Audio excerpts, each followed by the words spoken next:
Ikimenyetso ikimenyetso cy'ukuri. Urumva iki? Ijwi irihe jwi? Ijwi rya Afurika. Kandi urugero rwose rugaragaza ko Imana iriho kandi ari nayo yonyine ikwiye gusengwa. Twarusobanurira abantu muri iki gitabo Korani, nyamara benshi mu bantu baranze barahakana.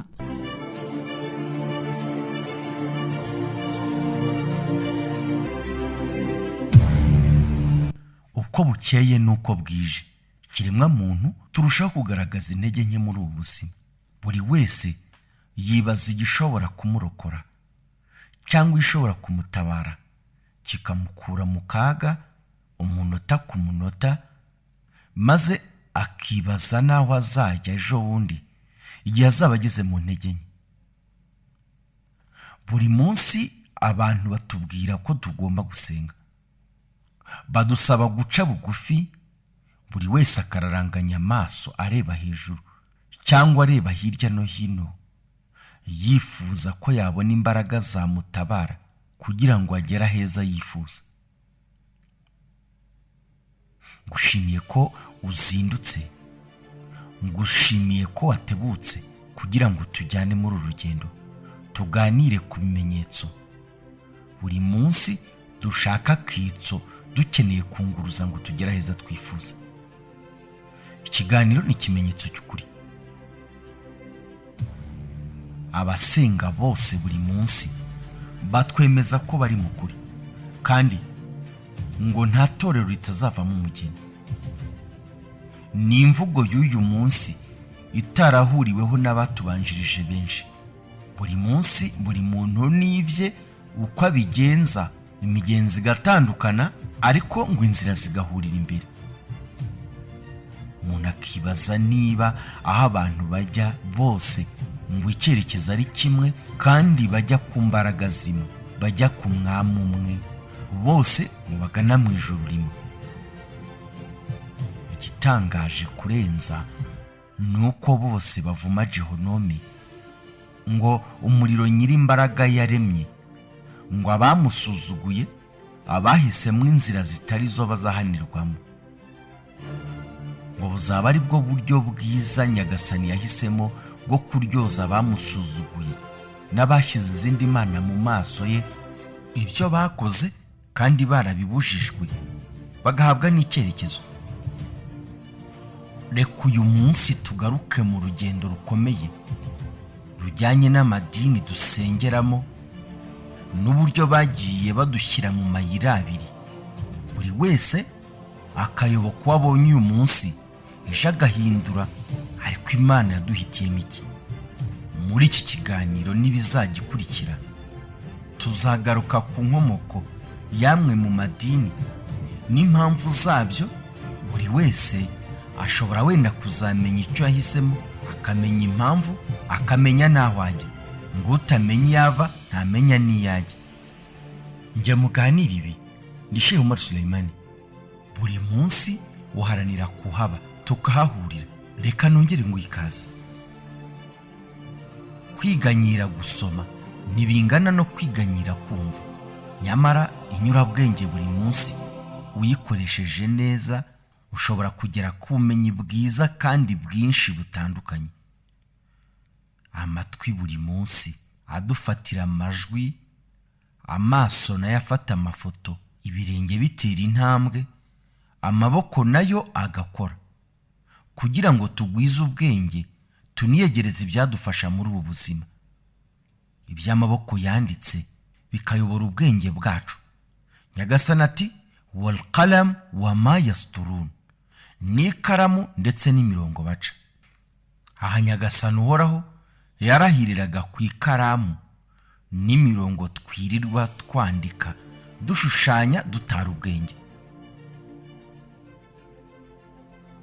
Kuva umuntu yagera ku isi yagiye ahabwa amabwiriza atandukanye: gusenga Imana, kumva Imana, ndetse abwirwa ko naramuka afashe indi nzira azabiryozwa. Gahini na Abeli babanye neza. Nyagasani yarabagerageje abaha gutunga, nibwo Abeli yaje gutunga ndetse na Kayini. Imana ibasaba gutamba mu byo bafite. Byari ukugira ngo Imana ibishimire, kandi buri wese yagasana mwakire mu mahitamo. Imana yakiriye Abeli, Kayini ntiyakirirwa. Byavuyemo ko Kayini yica Abeli. Byari kubw'ishyari no kurenga amabwiriza y'Imana no gushaka kuyihakana mu bushake bwayo. Yikoreye icyaha gikomeye cyo kwica mugenzi we abura uko amushyingura. Ibyiyone nk'ibiremwa by'Imana, kimwe kishe ikindi mu kirere, biramanuka bigwa hasi, maze kimwe kiracukura gishyingura ikindi kugira ngo gihishire ubwambure bwacyo, ariko kinigishe neza Kayini wahemutse akica Abeli uburyo ari bushyingure mugenzi we mu rwego rwo kumuhishira. Byari urubanza rukomeye imbere y'Imana uyu muvandimwe yarakoze. Uyu muvandimwe yaratangije ngo Imana izamubaze kwigisha isomo ribi imbere y'ikiremwa muntu kubazaza nyuma yaho. Ubushake bw'Imana imbere y'abantu bwuzuye buri munsi korana reka, bidakwiye mu mategeko make nk'icumi cyangwa ku wundi mubare wari wo wose wabona, waba wanditse mu bitabo cyangwa watekereza. Korana reka umuhanda buri wese agomba kunyuramo, akamenya buri cyapa cyanditseho, akamenya buri tara ricanye niba rimwemerera guhita cyangwa guhagarara cyangwa rwose gusubira inyuma ko aho nta nzira ihaba. Nawe ntuzarenga icyapa utagisomye cyangwa ngo umenye icyerekezo uhabwa n'ibimenyetso. Mu bimenyetso bikomeye mu bantu nuko ushobora kuba ugeze iki gihe warumvise umugabo witwa Iburahimu, sekuruza w'abemera, cyangwa umubyeyi mukuru w'intumwa n'abahanuzi. Uyu mugabo Aburahamu yasanze iwabo basenga ibigirwamana, ndavuga imana zibaje. Aburahamu yahisemo kubwira se ko adakwiye gukomeza uwo mwuga yabo wo kubaza ndetse no gusenga imana zibaje. We ubwe Aburahamu yahuraga n'abantu b'iwabo akababwira ko badakwiye gusenga ibigirwamana. Nyagasani uhoraho atubwira ko ubwe yabwiye abantu bo mu muryango we ko bagomba gusenga Imana yonyine batayibangikanije. Ni inkuru intumwa y'Imana Muhammad yahishuriwe dusanga muri suratu Al-Ankabuti, ni kuri aya 16 na 17. Wa Ibrahima idh qala liqaumihi u'budu Allaha wattaquhu dhalika khayrun lakum in kuntum ta'lamun. Yewe Muhammadi, unibuke ubwo Aburahamu yabwiraga abantu be ati nimugaragire Allah munamugandukire, ibyo nibyo byiza kuri mwe yaba mwari mubizi. Innama ta'buduna min dunillahi awthanan wa takhluquna ifka innal ladhina ta'buduna min dunillahi la yamlikuna lakum rizqa fabtaghu 'inda Allahi ar-rizqa wa'buduhu washkuru lahu ilayhi turja'un. Rwose ibyo mugaragira bitari Allah ni ibigirwamana, maze mugahimba ikinyoma mubyita Imana. Mu by'ukuri ibyo mugaragira bitari Allah sibyo bigenga amafunguro yanyu, bityo nimushakira amafunguro kwa Allah, mumugaragire wenyine kandi mumushimire, iwe niho muzasubizwa. Izi ni impanuro umubyeyi Aburahamu yagejeje ku bantu be. ubwo bari bigometse ariko agambiriye kubaha umurongo, gusenga Imana ibumbye, gusenga Imana ibaje cyangwa ishushanije ihawe ishusho n'amaboko y'umuntu. Menya Aburahamu yaraje ku ikubitiro ngo atubuze gukora ayo makosa. Ushobora kuba utaramenye neza uwo Nyagasani yahaye amahirwe yo kubaho igihe kirekire mu bantu bose ku isi. Nowa cyangwa Nuhu, bamwe bita bene inkuge, ashobora kuba yarabayeho imyaka myinshi ishaka kugera ku 1000 cyangwa irenga. Uyu mugabo Nyagasani ubwe atubwira ko yamwohereje ku isi. walaqad arsalna nuhan ila qaumihi falabitha fihim 1000 sanatin illa 50 ama فأخذهم الطوفان وهم الظالمون فأنجيناه وأصحاب السفينة وجعلناها آية للعالمين. ni aya ziri muri suratul Ankabuti kuri aya 14 n'iya 15. Nyagasani yagize ati, kandi rwose twohereje Nuhu ku bantu be, abana nabo imyaka 1000 buraho 50, abahamagarira kwemera Imana ntibamwumvira, nuko barimburwa n'umwuzure kandi bari inkozi z'ibibi. Nuko turokora we n'abari mu nkuge maze tubigira ikimenyetso ku biremwa byose. Nuko nkuko Nyagasani uhoraho yahannye abanze kumva, bakigomeka bagasenga imana zitandukanye n'Imana Nowa yababwiraga, imyaka 950 yose nkuko wabyumvise. Ushaka ibimenyetso biganisha umuntu ku Mana no guhamya neza ubwenge bwe na kamere ye, kwakwiye gusukura agana muri icyo cyerekezo. N'uburyo wari we wese yagaruraho amaso agashakamwe ibimenyetso bimwemeza kunyura muri iyi nzira no kureka iriya cyangwa kureka ziriya nzira. Nta kabuza ijwi rihamagara Imana mu matwi yawe, menya bimaze kugaragara ko atari rimwe. Bamwe bahamagara Imana yaremye, Habyara Imana, Harera Imana, Hakuza Imana, ayo mazina akaganisha abantu ku Mana imwe. Abantu iyo bigeze mu gitondo bakabona amanywa n'ijoro bitandukana, byagera nimugoroba bakabona umwijima winjiranya amanywa, maze bigasimbura n'iteka. Buri wese atekereza ko nta wahirahira akora ibyo.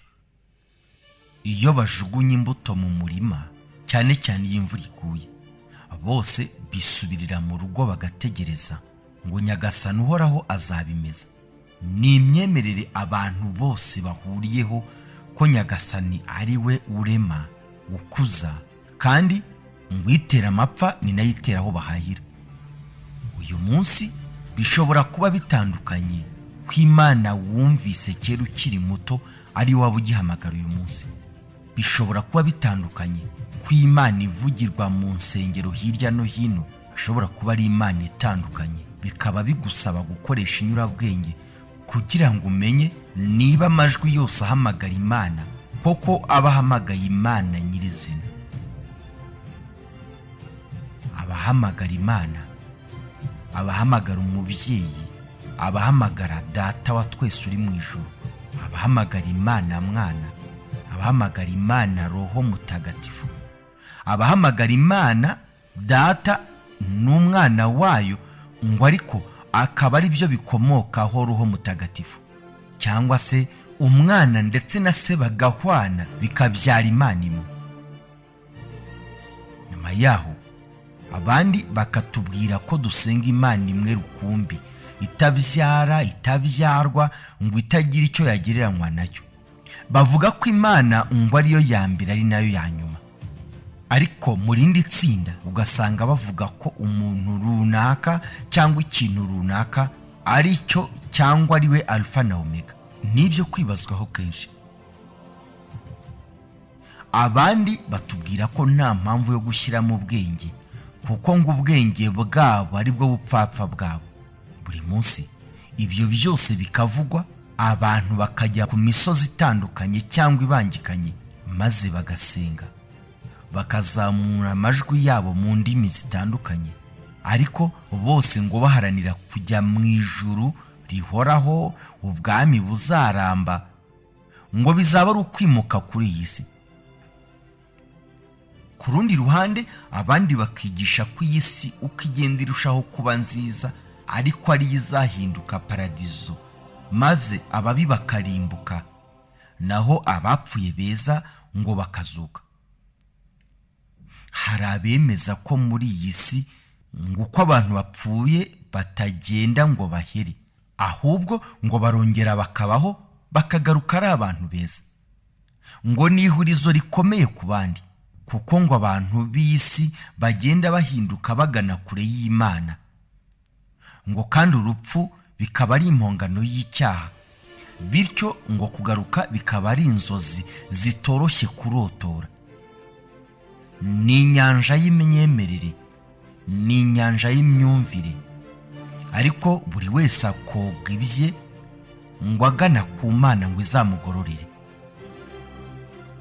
Kuki amadini yatandukanye? Kuki imyemerere yanyuranyemo? Kuki uyu munsi watwigishije gusenga Imana imwe twongera kumusanga arimo kutwigisha gusenga n'indi? Kuki ubwenge bwa bamwe butababwira ko ikibarimo basenga ari cya giti batemye munsi y'urugo, maze bakakibazamo umubyeyi, cyangwa bakakibazamo data, cyangwa bakakibazamo umwana, bikarenga ubwenge bukihisha, bakabaza Imana itanga imvura, itanga urubyaro, niyo baramya ngo ibakize intambara. Kuki mwene muntu atabona neza ko hari ibumba ryakuwe aho irindi rivanwa maze rikabumbwamo ikintu? Uyu munsi tukabishima, tukanashimagiza, maze amavi tukayashyira hasi tugasaba kandi tukaramya.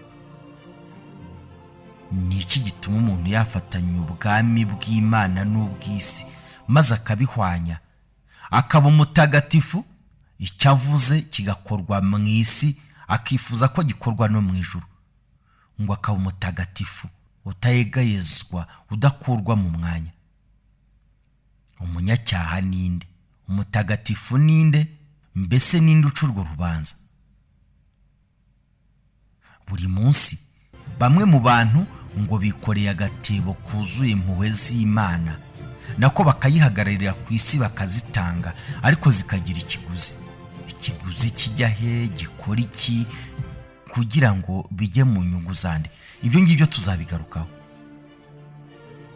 Ni iki gituma amategeko ya Mose irya mbere risumba yandi abantu bashobora kurirenga? Naho Musa yakiraga amategeko 10, ushatse wasoma igitabo cyo mu Kuva ku gice cya 20 uhereye ku murongo wa 1 kugeza kwa 17. Umva uko iyi nyandiko ivuga. Imana ivuga aya magambo yose iti: ndi Uwiteka Imana yawe, yagukuye mu gihugu cya Egiputa, mu nzu y'uburetwa. Ntukagire izindi mana mu maso yanjye. Ntukiremere igishushanyo kibajwe cyangwa igisa n'ishusho yose iri hejuru mu ijuru, cyangwa hasi ku butaka, cyangwa mu mazi yo hepfo y'ubutaka. Ntukabyikubita imbere, ntukabikorere, kuko Uwiteka Imana yawe ndi Imana ifuha. Ni umwami w'Abisiraheli, ni intumwa, ni umucunguzi kuri bo. Yatanze ubuzima bwe kugira ngo bakunde bave mu bucakara. Yigisha umwami Farawo Imana, yigisha bene Isiraheli kwicisha bugufi, ariko ntibatezukaga buri munsi kumubwira ngo dusabire iyo Mana yawe idukorere ibi n'ibi. Ntibaburaga kumubwira bati: natwe twereka Imana dushobora gusenga tureba. Ariko buri munsi akababwira nk'ariya magambo wumvise mu kanya. Mu mateka ya bene Isiraheli habayeho umwana utangaje, avuka bitangaje, abaho bitangaje, akora ibitangaje. igihe cyose yatangazaga ubutumwa. Nyagasani yakomezaga ijambo rye akoresheje ibimenyetso, nawe akababwira ko abikora ariko ku bushobozi bwa Nyagasani we. Bene Isiraheli banze kumwumva, banze kumwemera. Abafarisayo bariho icyo gihe nibo bari bafite ijambo imbere y'imbaga mu rusengero cyangwa mu isinagoga. Abasadukayo bari bafite uburyo bwabo bwo kurinda amategeko no kuyaburanira uko bukeye n'uko bwije. Buri munsi birinda icyayavanga, buri munsi birinda icyayatoba, hafi aho ejo ngo batavaho bakanywa ibiroha. Yaje abahakanira cyane, abereka inzira z'ibyo bagomba gukurikira. Buri munsi agasobanura ibirenze ubwenge bwabo basanzwe bakoresha mu kwigisha no gusobanura amagambo y'Imana. Yesu mwene Mariya niwe tuvuga muri iyi minsi. Ni iminsi itari imworoheye, ariko ni iminsi yagerageje gusobanura kandi ageza abantu ku ntego y'ibyo yagombaga kuvuga, babyemera batabyemera, ariko we Imana yari yamuhaye intego yo kuza kuvuga kandi ikamufasha agashyitsa. Bihaye kumubaza ibyerekeranye n'Imana, biha kumubaza ibijyanye n'amategeko. Umva iby'iyo nkuru nuko yabasubije. Umwe muri bo w'umwigisha amategeko amubaza amugerageza ati, mwigisha, itegeko rikomeye mu mategeko ni irihe? Nawe aramusubiza ati, ukundisha Uwiteka Imana yawe umutima wawe wose n'ubugingo bwawe bwose n'ubwenge bwawe bwose. Iryo ni ryo tegeko rikomeye ry'imbere. Nguko uko mwene Mariya yasubije abamubazaga ibyerekeranye n'ibibazo by'Imana, ibyerekeranye n'ibibazo by'amategeko. Nyagasani uhoraho yaramutabaye ubwo bashakaga kumuroha kubera ko yanyuranyaga n'ubushake bwabo n'amategeko yabo. Nyuma ya Yesu mwene Mariya, mu ntangiriro z'ikinyejana cya 7, nibwo Muhamadi, Imana imuha amahoro n'umugisha, Nyagasani yamutabaye ubwo Abayahudi bari bamwuzuye hejuru bamubaza ibibazo bijyanye n'Imana yaje kwigisha ku isi. Yategereje gato, nibwo Nyagasani yamumanuriraga amagambo magufi ari mu gice c'112, aho Nyagasani yagiraga ati, qul huwa Allahu ahad Allahu samad lam yalid wa lam yulad wa lam yakun lahu kufuwan ahad. Babwiriye Muhammad uti, we ni Allah, Imana imwe rukumbi, Allah uwishingikirizwa, ntiyabyaye kandi ntiyabyawe, ndetse nta na kimwe ahwanye cyangwa agereranywa nacyo. Amagambo akurikiye y'intumwa n'abahanuzi kubo batumwagaho ni ibimenyetso simusiga bose ko baje bategeka abantu gukorera Imana.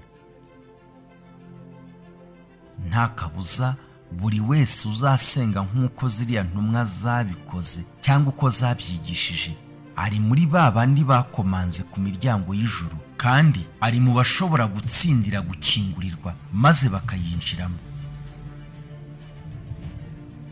Aho ibihe bigeze uyu munsi, niba nawe warunteze amatwi kandi ukaba waruhari n'inyurabwenge yose, wakwibaza impamvu yatumye ikiremwa muntu gitandukira amategeko y'Imana, gitandukira abantu bagasenga ibinyuranye, ariko bose bakemeza ko barimo kujyayo. Niba nawe biguteye inkeke, biradusaba akanya mu bihe byacu biri imbere gutekereza neza icyatumye abantu bagera mu mayira abiri, bagatatana buri muntu wese mu nguni ye, kandi agakomeza gusenga ibye nkaho buri muntu wese afite igipande cy'ijuru azakata akinjiramo, agashyiraho abarinzi be, agashyiraho ingabo ze. ni iki cyatumye Imana ibatuma bakadushyikiriza ubutumwa? Uyu munsi bamwe bakaba basengwa, abandi bakaba baramywa, abandi bagatumwa, abandi bagasenga bagenzi babo muri bo, Imana ikibagirana. Uyu munsi hari abasenga ibigirwamana mu izina ry'Imana, bakabihamagara Nyagasani, Umucunguzi, Umwami, Umubyeyi, Umutabazi n'ibindi. Uyu munsi hari abasenga abantu mu izina ry'Imana, umuntu akaba mwiza, akaba mutagatifu, agafata ibyemezo mu cyerekezo cy'imyemerere igana gukomanga ku miryango y'ijuru, ndetse ngo hari n'abafite imfunguruzo zaryo. Ku rundi ruhande ngo hari abasenga abandi cyangwa ibindi biremwa mu izina rya Yesu, maze Yesu akibagirana, agahabwa agaciro gake, hakibukwa ibindi, aho kugira ngo buri munsi yibukwe kandi akurikirwe. Hari abasenga Yesu mu izina ry'Imana, bakamuramya kugira ngo bakunde bagereyo. Hari abasenga umubyeyi, bakamunyuraho, bakamusaba kugira ngo baheshe ikuzo n'ijambo mu bwami bw'Uhoraho. Hari abahisemo kubireka burundu ngo bazabaho uko bariho, ngo igihe cyo kugenda kizagera, ngo kibatwara ni ubuzima bwabo buba burangiye, ngo kandi nyuma y'ubuzima nta bundi buzima. Ku rundi ruhande ariko hari abiyemeje kwitangira imyitwarire bayoboweho n'umuntu runaka, barwana inkundura, imiryango irahashirira, ubukungu buratikira, maze n'ibiza bibuzamo, abantu barashira koko, maze imbabazi z'Imana ziratangira ziragurishwa. Amadini aratandukana, amadini abaho kandi aratandukana, bamwe mu burasirazuba, abandi mu burengerazuba, abandi ubwami n'ubutware babivanga n'iby'Imana. Ariko ngo menya ariho havuye n'inyito cyangwa imvugo ngo ibya Kayizari babihe Kayizari, n'iby'Imana babihe Imana. Gusa wenda menya Kayizari ashobora kugira ubwami bwe bw'ijuru, ndetse n'Imana nayo ikagira ubwami bw'ijuru ryayo. Imfunguruzo zose ngo hari abazifite mu maboko yabo, ngo ariko iz'Imana ziri ku mpuhwe zayo, ngo uzayumva akayubaha niwe uzakingurirwa. Naho iki kiganiro wakurikiraga ni ikimenyetso cy'ukuri. Ntuzacikwe n'ibiganiro by'ubutaha ngo umenye inkomoko y'amadini uyu munsi dusengeramo, bamwe bakaruta abandi, abandi bakabirutisha, kandi bose ngo bagana hamwe. Ubumenyi ngo ni nk'akabati, urufunguruzo rwako ni ikibazo. Niba hari icyo wifuza kubaza, gusobanuza cyangwa kutwunganira, waduha ubutumwa bugufi kuri 078 305 4487. Nyinishiye Omar Suleiman. Imana iduhaye ubugingo nawe utaha.